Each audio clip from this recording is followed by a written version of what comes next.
말씀은 시편 71편입니다.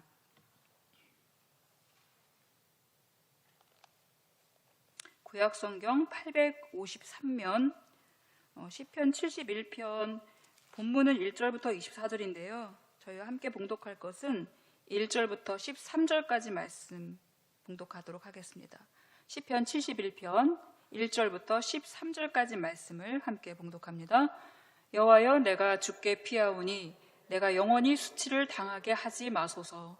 주의 의로 나를 건지시며 나를 풀어주시며 주의 길을 내게 기울이사 나를 구원하소서. 주는 내가 항상 피하여 숨을 바위가 되소서. 주께서 나를 구원하라 명령하셨으니 이는 주께서 나의 반석이시요 나의 요새이심이니이다. 나의 하나님이여, 나를 악인의 손 곧 불의한 자와 흉악한 자의 장중에서 피하게 하소서. 주 여호와여, 주는 나의 소망이시요 내가 어릴 때부터 신뢰한 이시라.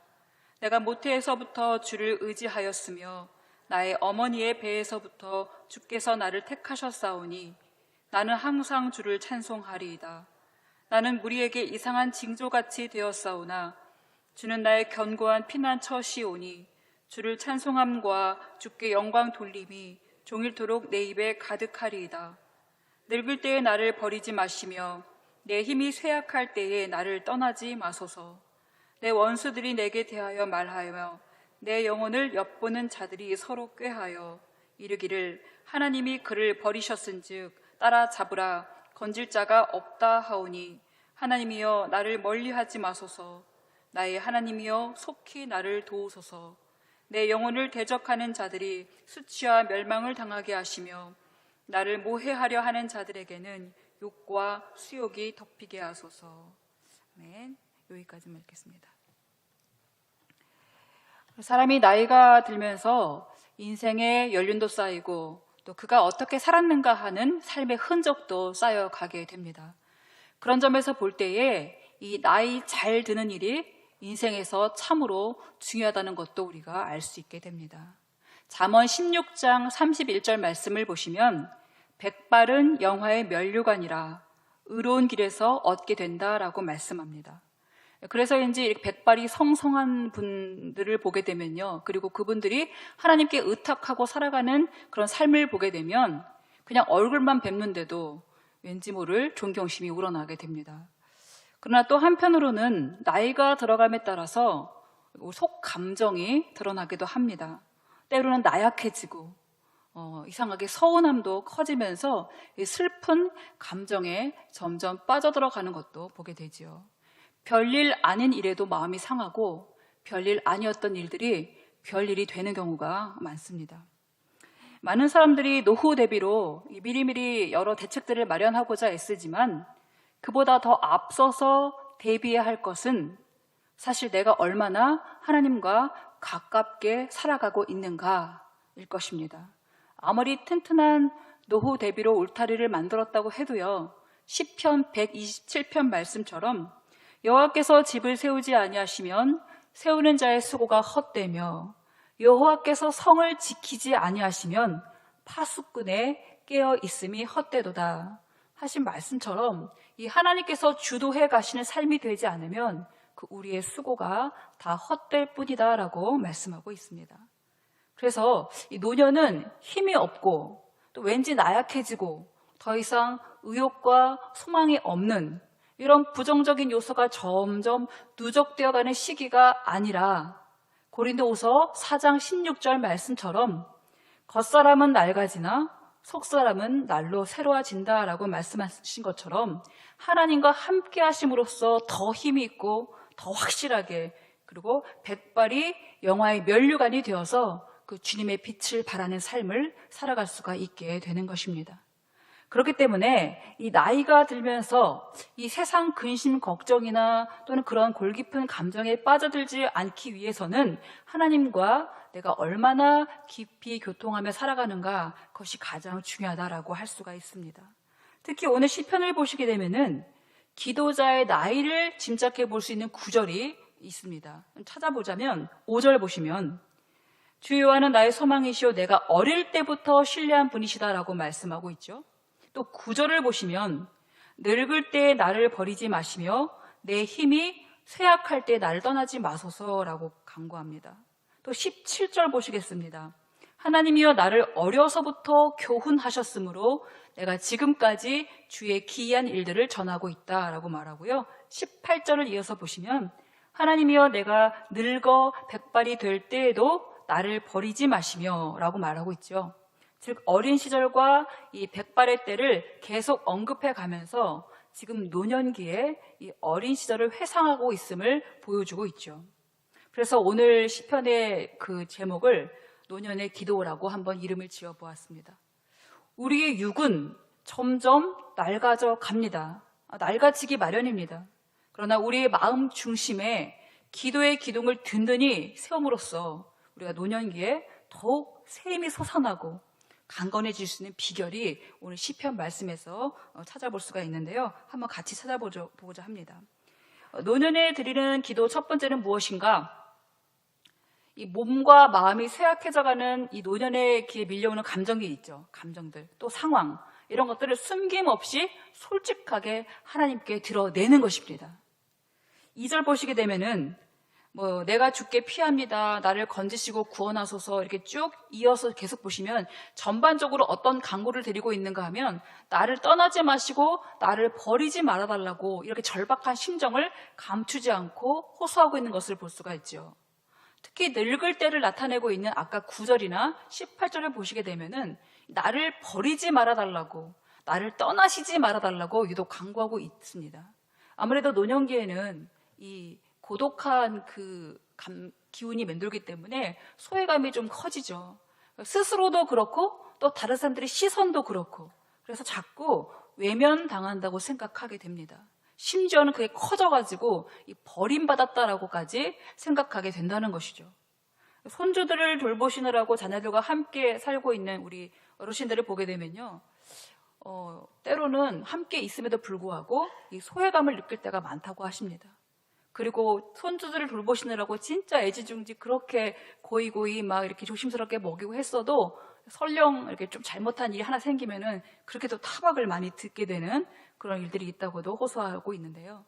그런 부모들도 그렇고 또 같이 살지 않고 자녀들과 떨어져가지고 사는 부모들의 소외감은 더 크겠죠. 아무래도 이 물리적인 거리가 멀다 보니까 왕래도 그렇게 잦지 못하고 그리고 당장 바쁜 이 삶들 때문에 자녀들의 삶들 때문에 더 이상 부모에 대한 그런 봉양과 이 관심도 그렇게 잦아지지 않는 멀어지는 그렇게 되죠. 자녀들은 늘 바쁘고 부모님들은 늘 그립고 이런 관계가 형성됩니다.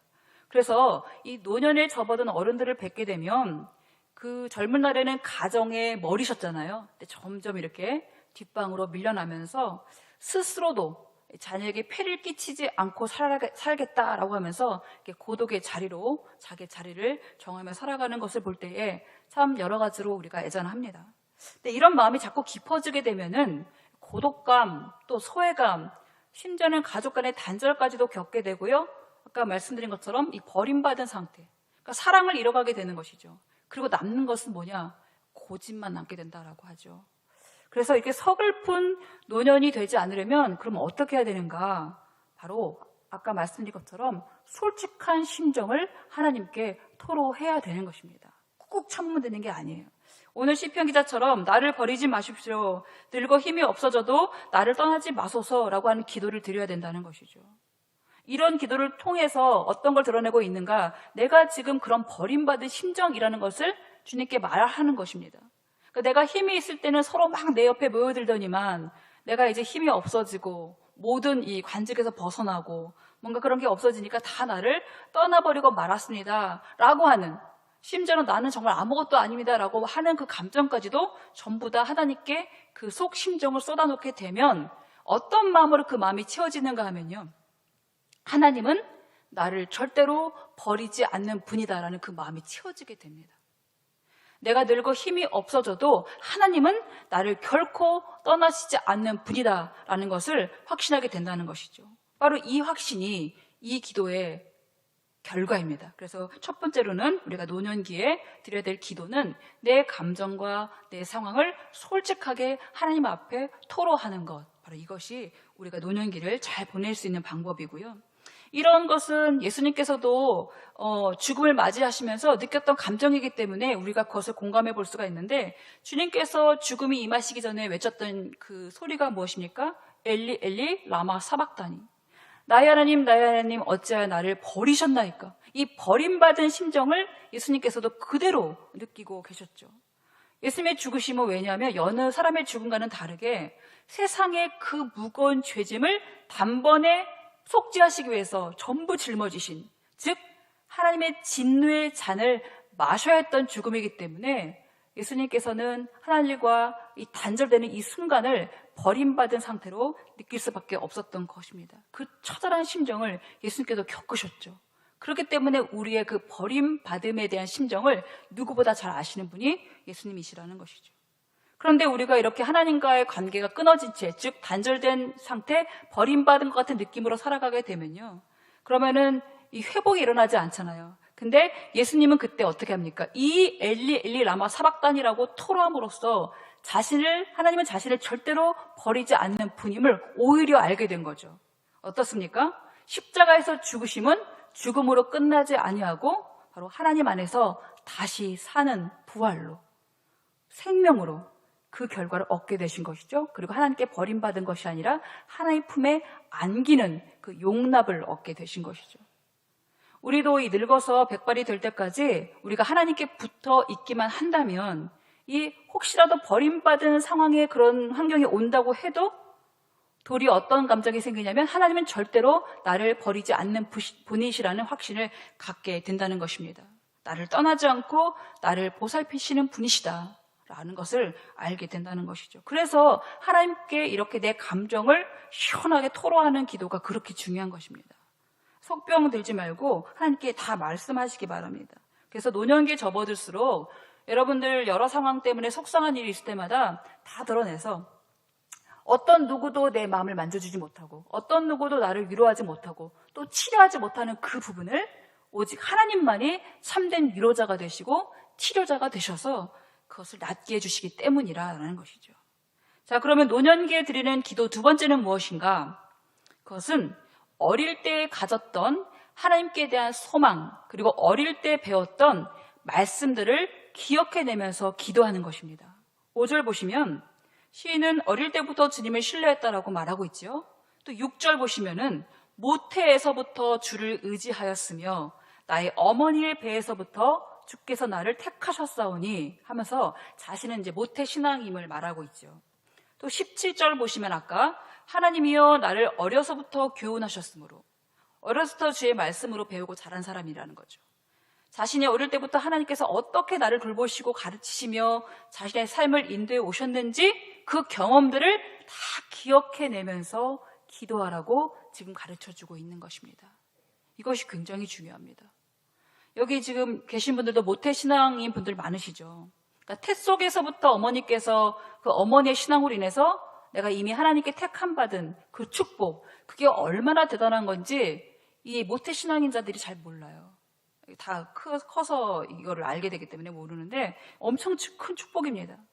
그래서 이것을 축복을 모르고 살아가기 때문에 뭔가 그냥 맹숭맹숭하게 이렇게 신앙생활하고 살아가는 모태신앙자들이 많은데, 그래서 아직도 어머니의 신앙을 내 신앙인 양 이렇게 덕보면서 살아가는 그런 자녀들이 있지만, 이 살아가다 보면은요, 하나님께서 어떻게 그의 삶을 계속해서 인도해 가고 계시는지를 그 어느 날 그 문득 깨닫게 된다는 것입니다. 저도 그 장본인이기도 하고요. 그래서 하나님은 택하신 자녀를 끝까지 책임지고 인도해 가시는 분이시기 때문에 빨리 깨달으면 본인에게 좋고, 좀 늦게 깨달으면 이 잠언의 말씀처럼 말 안 듣는 자식에게는 이 사랑의 매가 약일 때가 많다는 것을 또 깨닫게 되는 것입니다. 그렇다고 우리가 어릴 때부터 받았던 상처들을 자꾸 기억하고 떠올리게 되면요, 그건 약이 되지 않습니다. 어릴 때부터 배웠던 바로 하나님의 말씀들을, 또 하나님 만났던 경험들을 그걸 기억해내면서 기도하는 것이죠. 그럴 때마다 이런저런 모양으로 하나님께서 우리를 어떻게 인도해 오셨는지 여러분들 다 간증 진짜 많으시죠. 그런 것들을 계속 기도해 놓고 하나님을 찾게 되면요, 그러면은 이 노년기로 갈수록 어떤 것들이 풍성해지는가 하면요, 이렇게 슬픈 감정, 이렇게 비운의 감정 이런 것들은 싹 녹아버리고 이상하게 그 미소를 머금은 그 행복한 그런 감정이 이 가슴 한복판에 이렇게 착 차오르는 것을 느낄 수가 있어요. 이거는 아시는 분들은 아십니다. 그래서 우리가 그렇게 자꾸만 하나님과 만났던 좋은 경험들, 또 들었던 말씀들, 이런 것들을 품에 놓고 계속 기도하게 되면, 그럼 여러분들에게 그 아픈 부분들이 이렇게 낫게 되는 그런 은혜가 있다라는 것을 또 알게 된다는 것이죠. 그래서 자꾸만 하나님께 대한 소망과 믿음이 커져가는 것을 보게 됩니다. 근데 모태신앙이 아니어도 괜찮습니다. 모태신앙이 아니어도 이 엄마가 자녀를 태에 넣거나 또 품에 안고 고백한 그 신앙의 모습을 이제는 내 자녀들을 그렇게 하면 된다는 것입니다. 내 자녀들을 가지고 그 모습을 그대로 재현하면 되는 것입니다. 재현이 뭐 이렇게 꾸민다는 게 아니라 실제적으로 그렇게 살아가면 됩니다. 내가 모태신앙이 아니었기 때문에 나는 좀 뭔가 어떤 부족함이 있어요. 뭔가 아쉬움이 많아요. 약간 그런 걸 호소하는 분들도 계시는데 그럴 필요가 없다는 것이죠. 이제 내가 시작이 되어져서 내 자녀에게 그렇게 하면 되는 것이죠. 그래서 우리는 꼭 우리가 신앙의 주인공이 되려고 하는데 조연이 더 멋지고 빛날 때가 많다는 것이죠. 다 큰 어른이 되어서 이 본인 때부터 신앙을 가지게 된 분들이 이제 그런 역할을 하는 게 되게 또 중요하다는 것은 뭐냐면 항상 후대가 되게 중요해요. 하나님께서 성경에서 말씀하실 때 보면요. 하나님은 항상 이 자손들과의 약속을 어떤 방식으로 지켜나가시는가 하면 항상 믿음의 선조들과 수천 년 전에 하셨던 약속 때문에 그 자녀들에게 그것을 이루어 가시는 것을 보게 됩니다. 창세기 12장에서 아브라함과 하신 약속 때문에 창세기 26장에서 그 이삭과 약속을 지키시고요. 그리고 아브라함과 이삭과 하신 약속 때문에 창세기 35장과 창세기 46장을 보시게 되면 야곱에게 그 약속을 이루시는 것을 볼 수가 있습니다. 또 더 후대로 가면서 사무엘하 7장에 보시면 어마어마한 다윗과의 약속이 나오죠. 하나님과의 다윗과의 약속. 그 약속 때문에 누가 덕을 봅니까? 그 아들 솔로몬에게 그 약속이 성취되는 것을 볼 수가 있지요. 열왕기상 8장에 보시면 솔로몬이 이제 성전 건축을 다 하고 나서 아버지 다윗과 하나님께서 하신 약속, 그 약속을 자신의 때에 이루게 하신 그 하나님께 감사를 기도를 드리는 장면이 나오는데 정말로 장엄하고 멋지고 참 진솔합니다. 하나님이 그 모습에 감동하셨어요.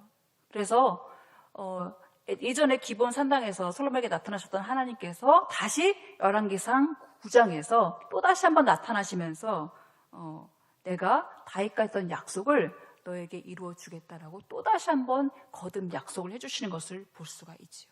바로 이런 것입니다. 그렇게 하나님은 우리 믿음의 선조들과 하신 약속으로 나에게 복을 주시고요. 그리고 지금 우리와 하신 약속 때문에 우리 자녀들에게도 복을 주시는 분이라는 것을 우리가 기도를 하면서 깨닫게 된다는 것입니다. 이것은 우리가 뭘 잘해서가 절대 아닙니다. 온전히 하나님의 신실하심 때문에, 그것 때문에 하신 약속을 이루어 가시는 것이죠. 하나님께서 해주신 약속은요, 그냥 시시한 약속이 아니에요. 어디서 몇 시에 만나자 이런 정도 약속이 아닙니다. 어마어마한 큰 축복이에요. 그렇기 때문에 사실상은요, 우리가 하나님, 우리랑 그때 약속하지 않으셨습니까? 이 약속 지켜주셔야 되지 않겠습니까? 매달려야 되는데 반대예요. 늘 우리는 약속을 까먹고 잊어버리고 그냥 막 살다가 하나님께서 우리를 찾아오셔가지고 내가 그때 너랑 한 약속 기억하고 있느냐고 이렇게 도리어 물으시는 그런 모습을 볼 때에 우리의 믿음은 언제 처리될까 모르겠습니다. 그러나 우리가 오늘 말씀처럼 이렇게 세월이 흘러서 백발의 때가 다가오면 다가올수록 변함없으신 하나님의 약속을 굳게 붙잡고 살기만 한다면 이 무진풍파가 우리 삶에 얼마나 많습니까? 그것도 거뜬히 이겨낼 수가 있다라는 것이죠. 왜요? 하나님께서 우리와 약속하셨기 때문에. 그래서 우리의 믿음은 무엇을 불러오는가? 바로 하나님의 약속을 불러온다는 것입니다. 그래서 우리의 믿음이 그렇게 중요합니다. 우리가 대단한 것이 아니라 우리의 믿음이 그렇게 중요하다라는 것이죠. 자, 그리고 마지막으로 노년기에 드리는 기도 세 번째, 빼놓을 수 없는 한 가지가 있는데 그것은 무엇인가? 하나님을 더더욱 찬양하는 것입니다. 하나님을 찬양한다는 것은 내 삶을 통해서 하나님을 증거하는 것을 말하고 있습니다. 14절 보실까요? 나는 항상 소망을 품고 주를 더욱더욱 찬송하리이다. 이 더욱 한 번 갖고 안 돼 갖고 더욱 말하고 있죠. 또 15절 보시면 내가 측량할 수 없는 주의 공의와 구원을 내 입으로 종일 전하리이다. 16절 보시면 내가 주 여호와의 능하신 행적을 가지고 오겠사오며 주의 공의만 전하겠나이다. 이 자기가 어느 자리에 서 있는지 분명히 알고 있어요. 또 17절 보시면 하나님이여 나를 어려서부터 교훈하셨으므로 내가 지금까지 주의 기이한 일들을 전하였나이다. 계속 하나님을 찬양하고 하나님을 전하고 어려서부터 나에게 주신 말씀대로 내가 지금 행하고 있고 이걸 계속 말하고 있잖아요. 18절 보시면 하나님이여 내가 늙어 백발이 될 때에도 나를 버리지 마시며 내가 주의 힘을 후대에 전하고 주의 능력을 장래의 모든 사람에게 전하기까지 나를 버리지 마소서. 지금 이 시는 주님을 후대뿐 아니라 모든 사람에게 전하겠노라고, 이게 지금 무엇입니까? 이 노년기에 가져야 될 사명이에요.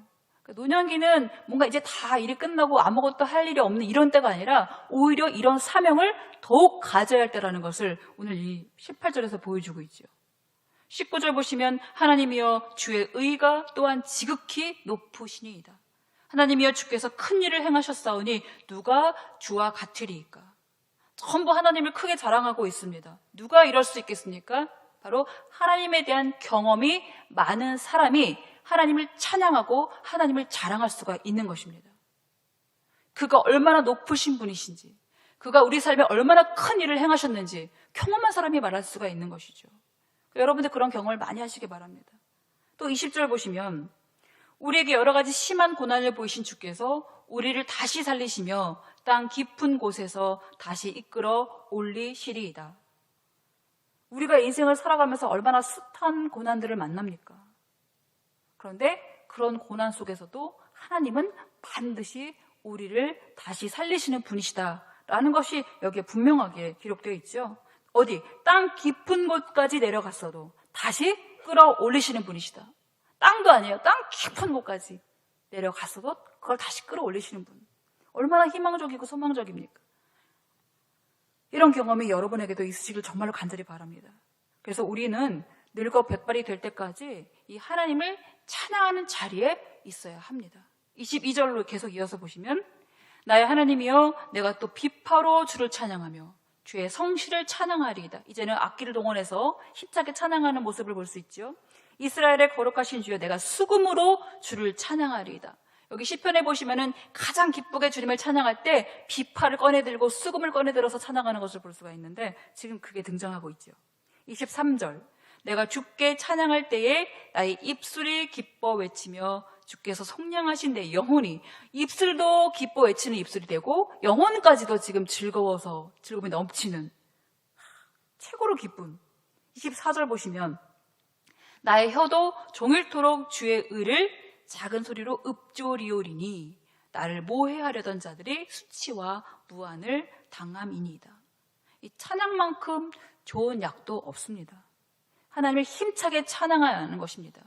다윗처럼 바지가 흘러내려가는 것을 개의치 않아요.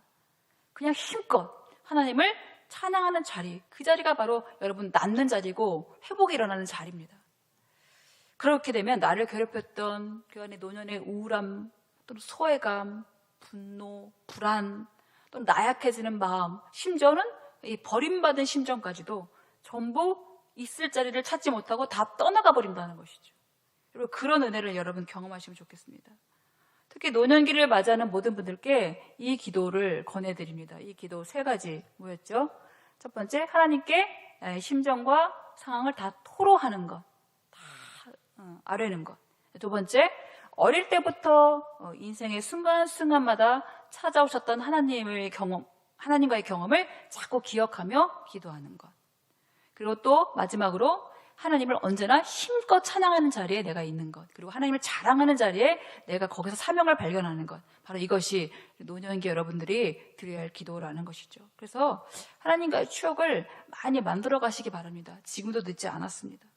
그래서 노년의 나는 그간에 해왔던 일들을 다 정리하고 더 이상 소망이 없고 그냥 낡아져가만 가는 인생에 그냥 나를 이렇게 몸을 싣고 가는 이런 것이 아니라 뭐예요? 후손들을 살리고 그리고 많은 사람들을 구원으로 인도하는 힘 있는 바로 주님의 증인으로 살아갈 수 있는 것, 바로 이것이 오늘 시편에 있는 기도의 비밀입니다. 이 은혜가 여러분에게 있으시기를 간절히 바랍니다.